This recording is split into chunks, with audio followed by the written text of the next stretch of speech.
부산 한성교회 오늘의 밥 시간입니다. 3월 2일 토요일 오늘의 밥은 마가복음 8장 14절로 26절 말씀입니다. 제자들이 떡 가져오기를 잊었음에 배에 떡 한 개밖에 그들에게 없더라.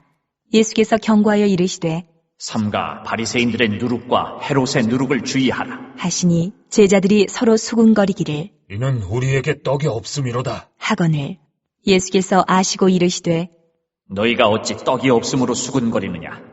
아직도 알지 못하며 깨닫지 못하느냐? 너희 마음이 둔하냐? 너희가 눈이 있어도 보지 못하며 귀가 있어도 듣지 못하느냐? 또 기억하지 못하느냐? 내가 떡 5개를 5,000명에게 떼어줄 때에 조각 몇 바구니를 거두었더냐? 이르되 12이니이다. 또 7개를 4,000명에게 떼어줄 때에 조각 몇 광주리를 거두었더냐? 이르되 7이니이다. 이르시되 아직도 깨닫지 못하느냐? 하시니라. 벳세다의 이름에 사람들이 맹인 한 사람을 데리고 예수께 나와 손대시기를 구하거늘 예수께서 맹인의 손을 붙잡으시고 마을 밖으로 데리고 나가사 눈에 침을 뱉으시며 그에게 안수하시고 무엇이 보이느냐? 물으시니 쳐다보며 이르되 사람들이 보이나이다. 나무 같은 것들이 걸어가는 것을 보나이다. 하거늘 이에 그 눈에 다시 안수하심에 그가 주목하여 보더니 나아서 모든 것을 밝히 보는지라.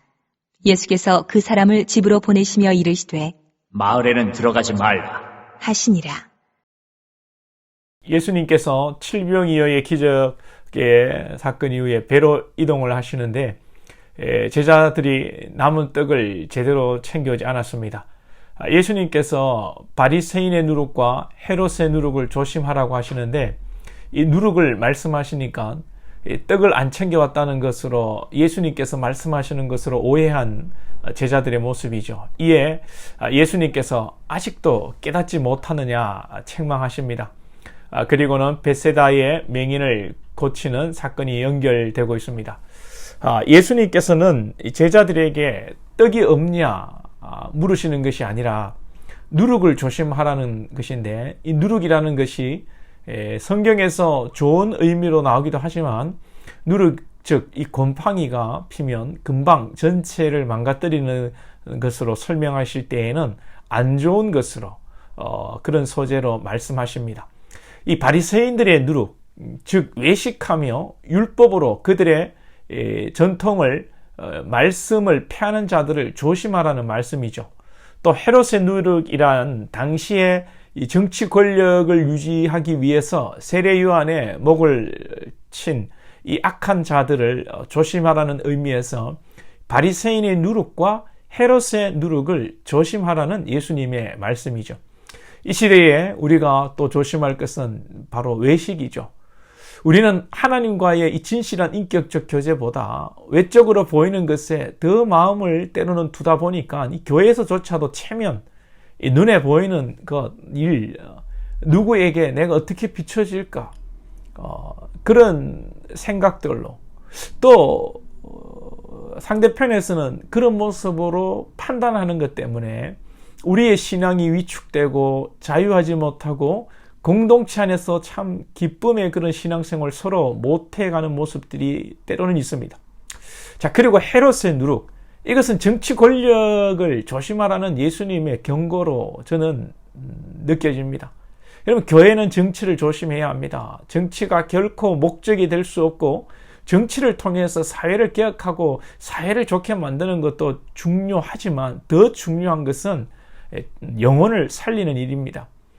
풍요 속에서 발전된 민주사회에서 이 하나님을 모르고 인간의 만족과 유익을 위해서 사는 것보다 비록 여러분 어려운 여건이고 핍박과 죽음이 기다리고 있다고 할지라도 초대교회 성도들이 살아냈던 신앙이 귀한 것이요, 근현대 역사 속에서도 기독교를 탄압하고 학살이 장악되는 상황에서도 여기에도 하나님이 계신다고 신앙 고백하며 기꺼이 기쁨으로 죽음을 맞이한 신앙인 한 명이 여러분 귀한 것입니다.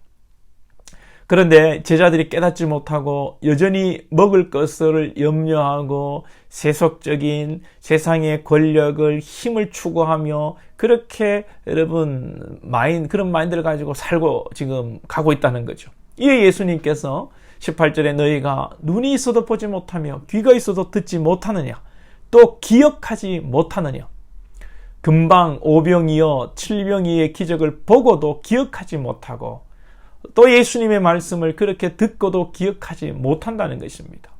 이 모습이 우리의 모습 아니겠습니까? 금방 설교를 들어도 까먹고 돌았으면 세상 걱정이 앞서고 연약한 우리의 모습을 오늘 또 말씀을 통해 봅니다.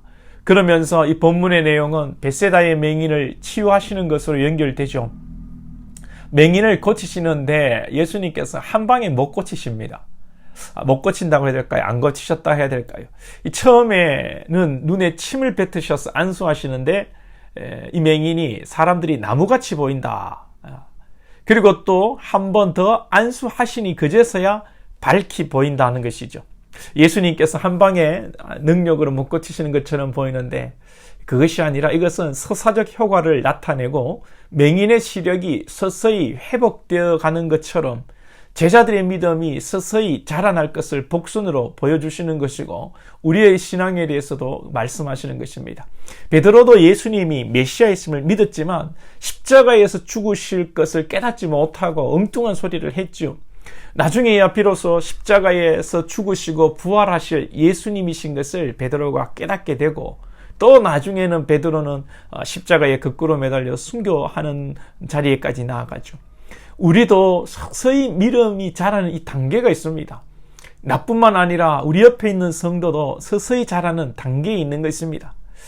그런데 우리는 좀 조급하죠. 내가 자라지 못하는 것은 보지 않고 옆에 성도가 자라지 못하는 모습, 믿음이 없다고 판단하기 바쁜데 나도 믿음이 자라고 있고 옆에 성도도 자라고 있는 중입니다. 그러니 우리 피차간에 서로 이해하고 인내하고 기다려줄 수 있어야 하겠습니다. 그리고 역시 예수님께서 이 맹인들은 마을에 들어가지 말라고 하시면서 말씀이 오늘 마무리가 되는데요. 왜 예수님은 이 맹인이 마을로 들어가지 말라고 하셨을까요? 앞에서 들으신 말씀 기억나십니까?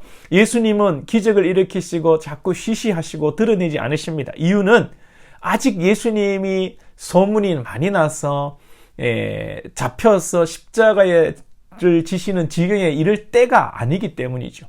그리고 또 한 가지 생각하게 되는 것은 마을로 가서 조용히 살라고 하시면 될 텐데 굳이 마을로 가지 말라고 하시는 것은 이전에 살던 삶으로 돌아가지 말라는 말씀, 세상에 물들지 말라는 말씀, 이전에 동네에서 너를 맹인이라고 놀리던 사람들이 놀림에서도 자유하고 이제 새로운 세상에서 새로운 마음으로 믿음으로 행복하게 살아가라는 그런 말씀이 아닐까 느껴집니다. 오늘도 우리가 말씀으로 영안이 더 열려지고 더 깨닫고 더 은혜로 충만하여 어제와 똑같은 직장이고 가정이고 우리의 삶의 환경이라 할지라도 새로운 하나님의 세계가 펼쳐지기를 축복합니다. 기도드리겠습니다. 하나님 아버지, 우리가 여전히 바리새인의 누룩과 헤롯의 누룩 속에서 세상 체면과 인간적인 마음과 또 세상의 힘과 세상의 여러 것들을 쫓아 번민하며 살아가고 있음을 고백합니다. 긍휼히 여겨주시고 우리의 이 믿음 없음을 불쌍히 여기사 성령 하나님께서 깨닫게 하시고 우리의 믿음이 오늘 또 자라며 오늘 또 우리의 믿음의 진보를 통하여 우리 앞에 놓여진 어려운 현실 앞에서도 주님의 나라를 살아가며 우리의 마음 가운데 기쁨이 충만할 수 있도록 하나님의 영안이 열려 주의 말씀 가운데 하나님의 나라를 볼 수 있는 저희들이 될 수 있도록 축복해 주옵소서. 예수님의 이름으로 기도하옵나이다. 아멘.